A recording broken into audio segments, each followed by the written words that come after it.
Hello and welcome.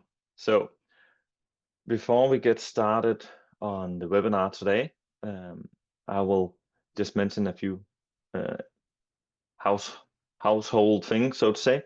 So the webinar will be recorded. You will be sent a recording of the webinar afterwards. So you can share it with colleagues or whoever. There's a Q&A function in the Zoom webinar, and there's also a chat.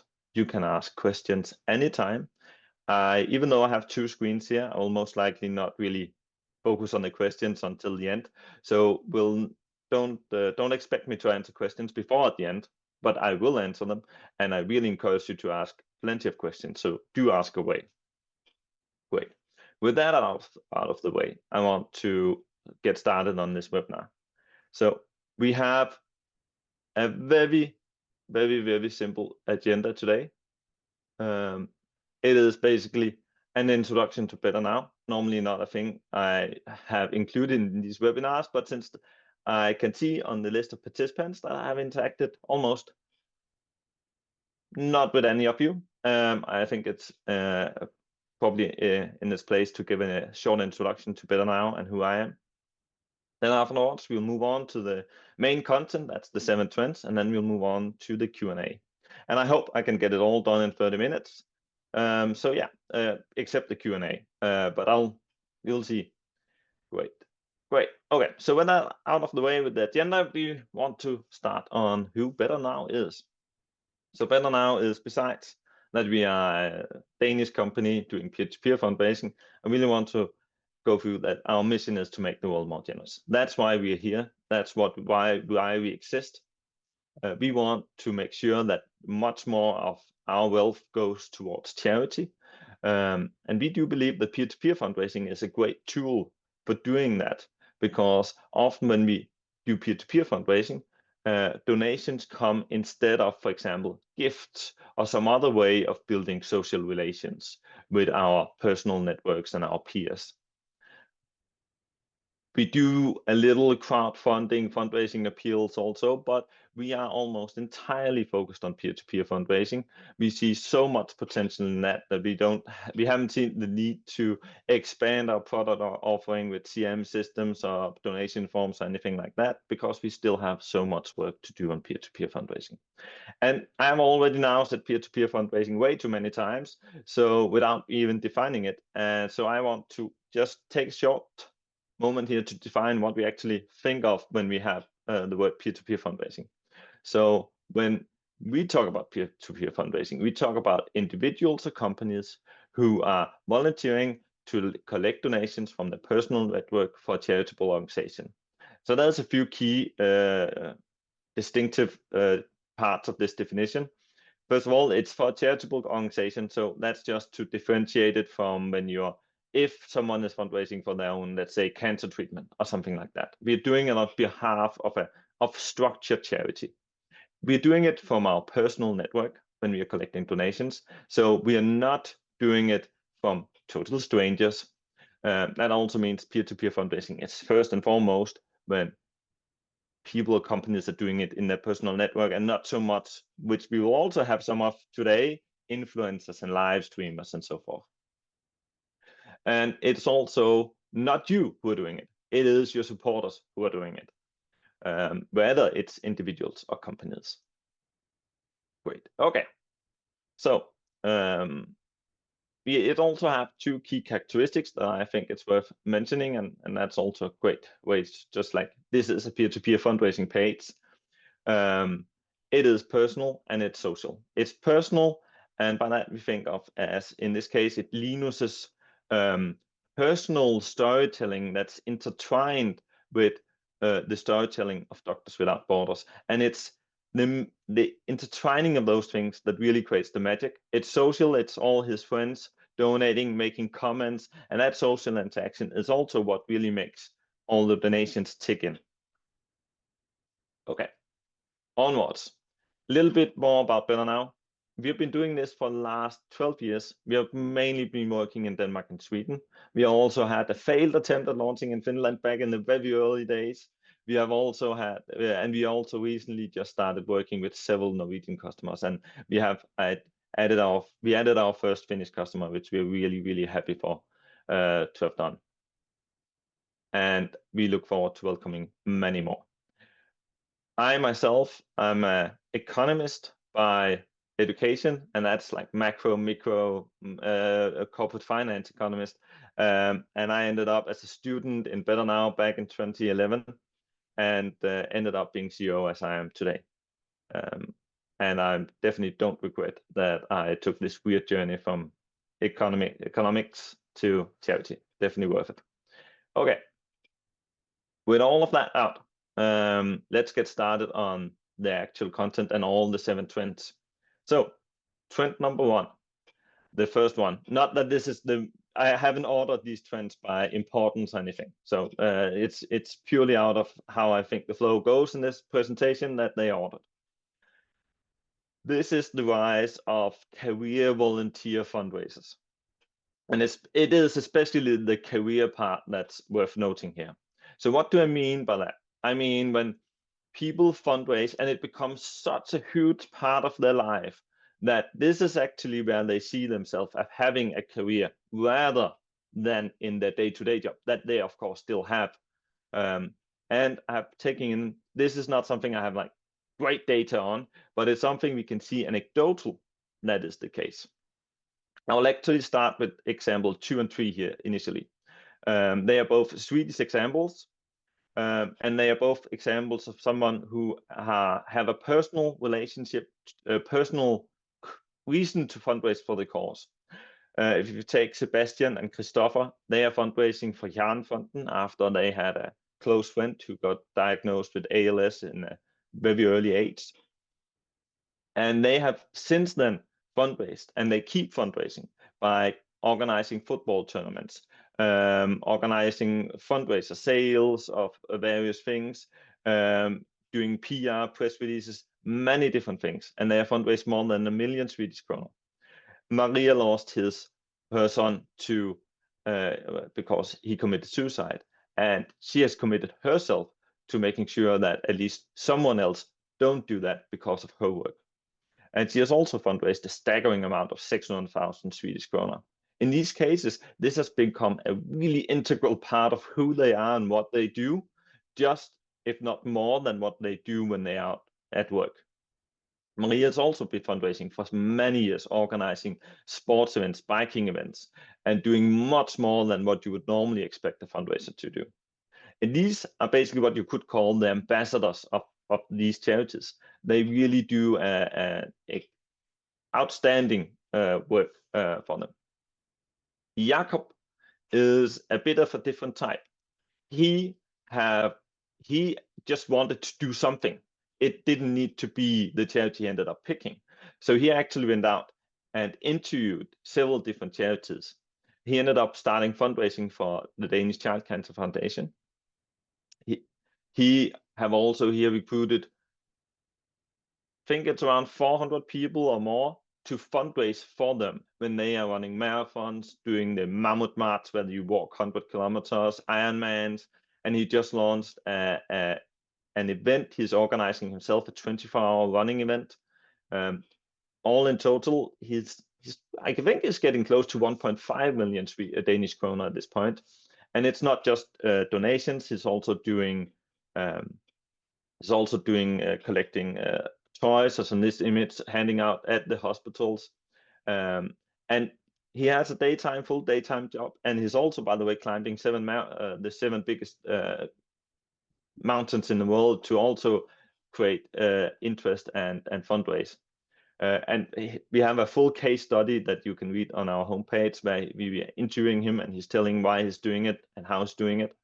And I think the thing to really note here is that if you ever come across these, it is definitely your task to help them as much as possible. They will basically be a volunteer fundraising department for you.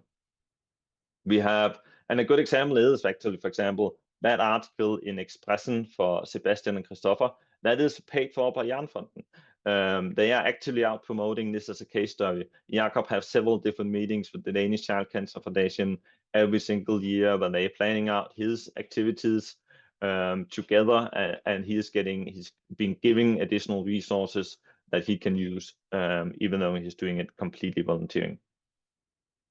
Great. Okay. Onwards to the next trend. So this one I do have data on, and that is corporate employee fundraising. So we have seen a great increase in basically corporate fundraising. And especially since 2021, we have seen it growing much, much faster than normal fundraising. We had that Ukrainian flag to really point the spike where we had the big Ukrainian war, and we had a lot of fundraising, and we especially had a lot of corporate fundraising happening. And we can just see that it has kept going, and it's growing faster since then. And yeah, what's really like, and there's some trends within this trend that I want to emphasize, and that is, we believe that this comes back to that people are expecting the employees to take a stronger stand. You're expecting the company you work for to do more in this regard. And we also see much more fundraising for causes that we didn't normally see fundraising for example, human rights and environmental organizations, where corporate fundraising normally have been very unpolitical.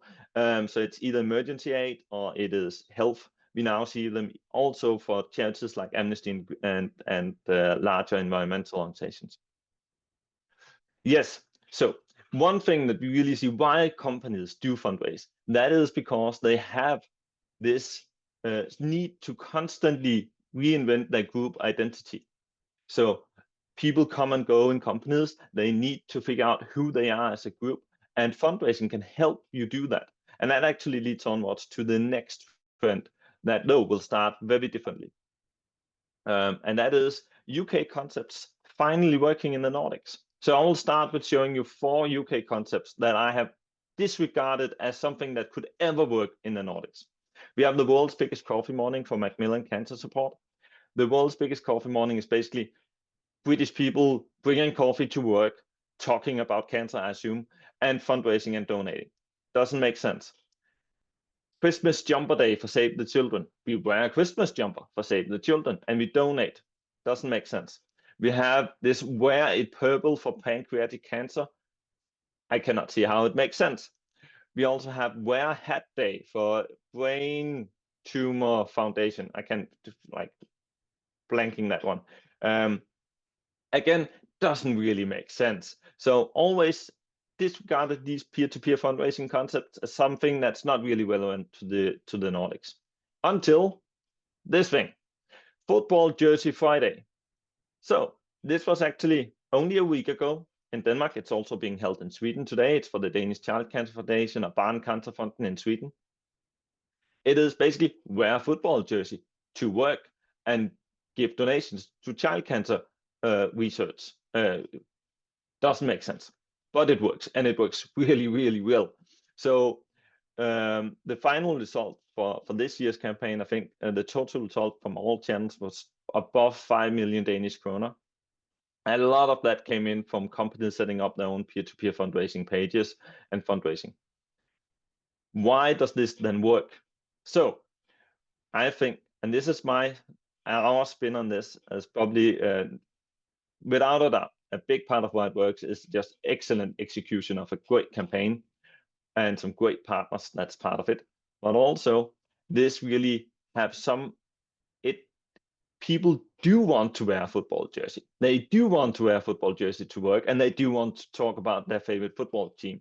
But if you work in a bank or insurance company, you just don't do that. That is not accepted behavior as a general rule to wear a football jersey to work. That's not the dress code, even if it's not strictly defined. But now you're allowed to do that because it's Football Jersey Friday. And people are extremely happy now. I know this is all in Danish, but basically all just says, like, finally, it's Football Jersey Friday, my favorite day of the year. I'm wearing my football jersey.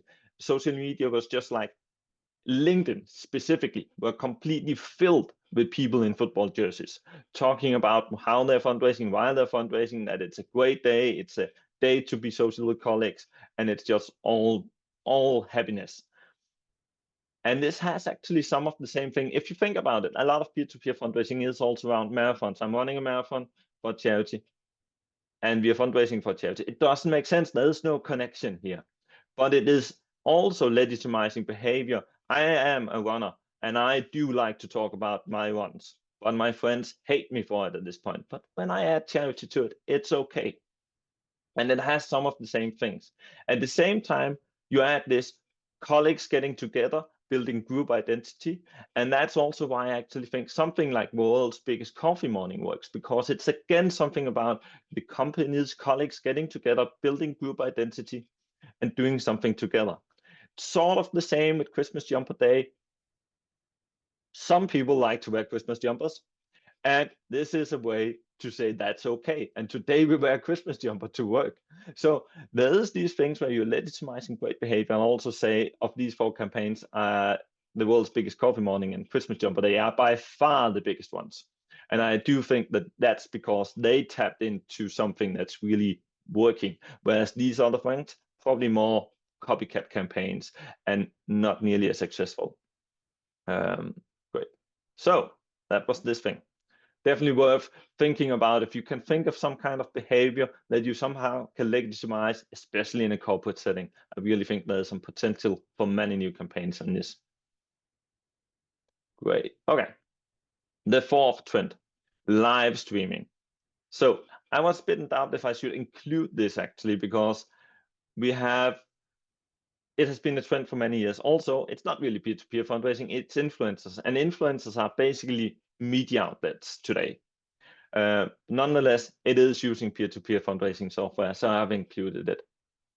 We have the 2 first examples here, Scare to Care and We Build Ukraine. Scare to Care, they're playing horror games, and We Build Ukraine, they basically rebuilding Kiev in Minecraft.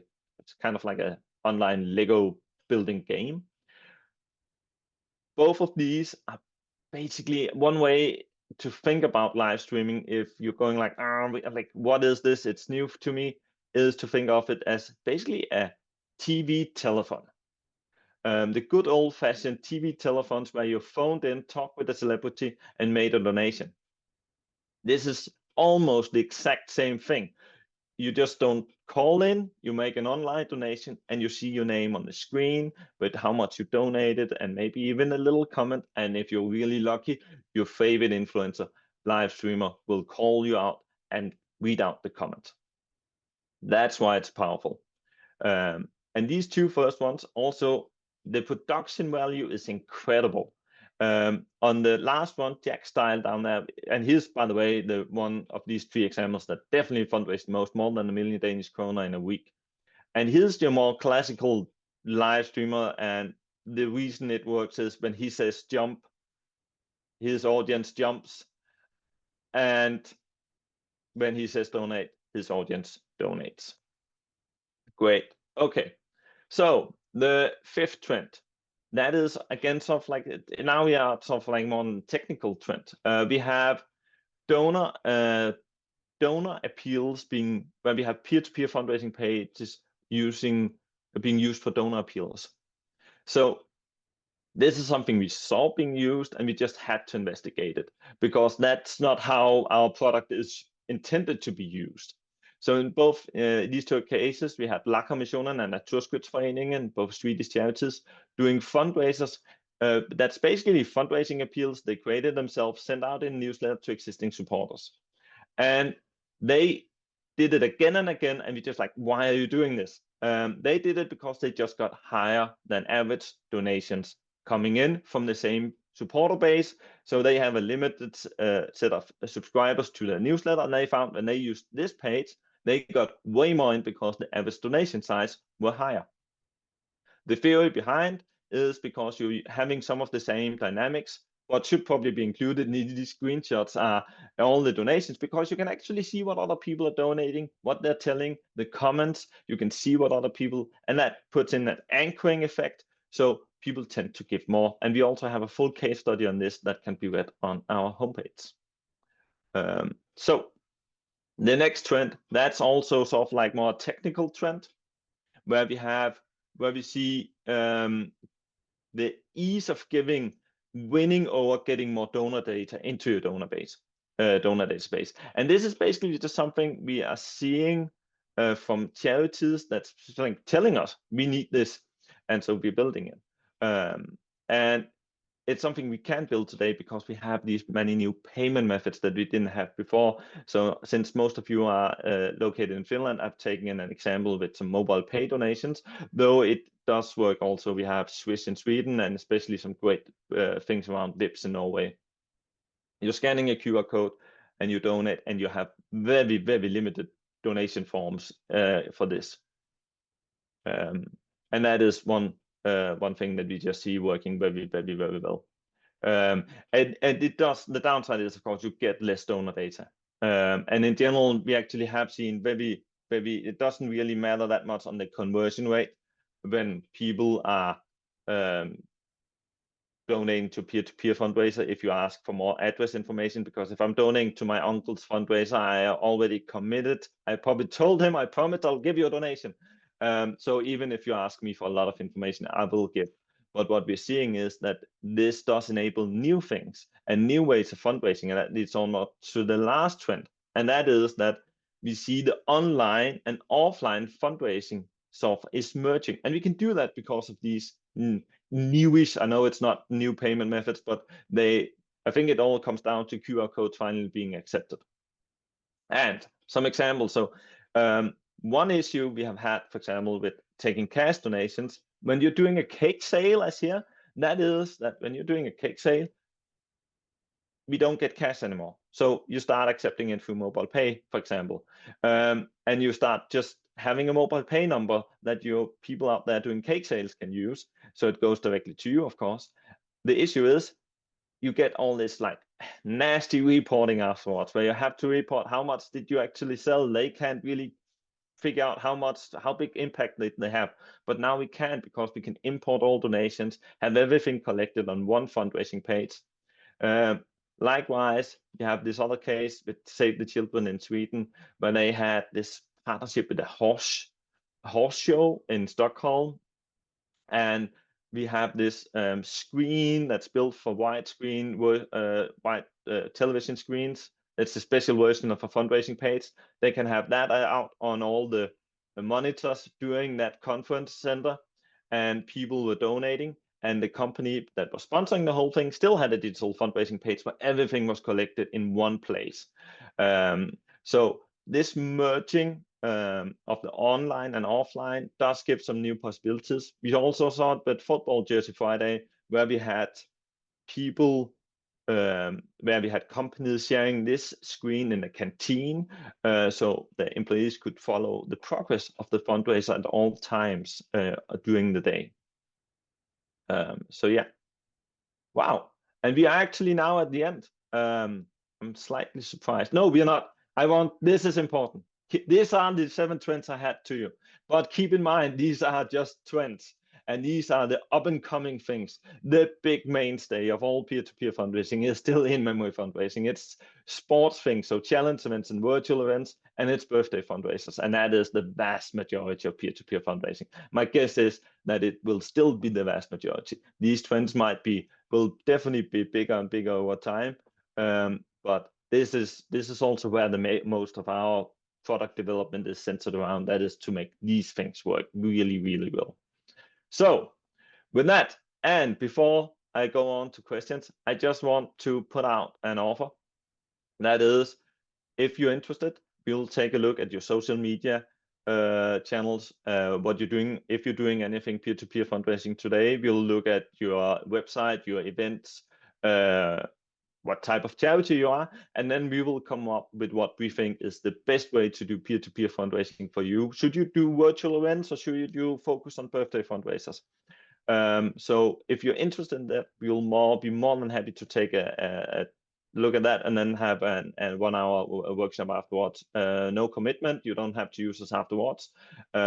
This is also a way for us to learn more about the Finnish fundraising sector. So do contact for that, or if you just have any other questions. So with that, I do want to move on to questions. So I can see there's nothing really in the chat, and there's no open questions in the Q&A. So I really hope that you take just a tiny amount of time to put in. Oh, there. Yes. Who, how, and where to contact reach and get them on with your campaign charity. But that is very so. I just like yes, great. So I hope you can see the question now. If not, which are the most important tools for this type of fundraising? How to get started?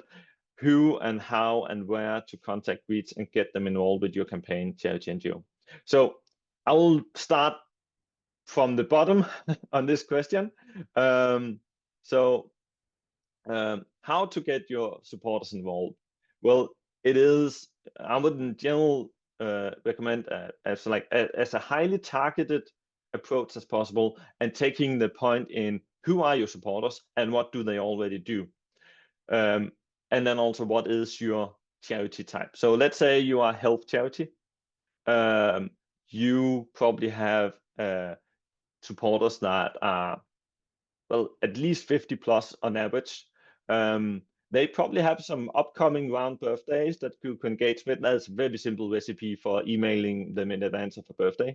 You probably also have a decent amount of in-memory fundraising, so that's also something to look into. Okay, then the next question could be, okay, are people centered around, let's say, are they centered around Helsinki? Could we do a physical sport event? That could be another one to look at. Do we have some, and then you start to look into the campaigns.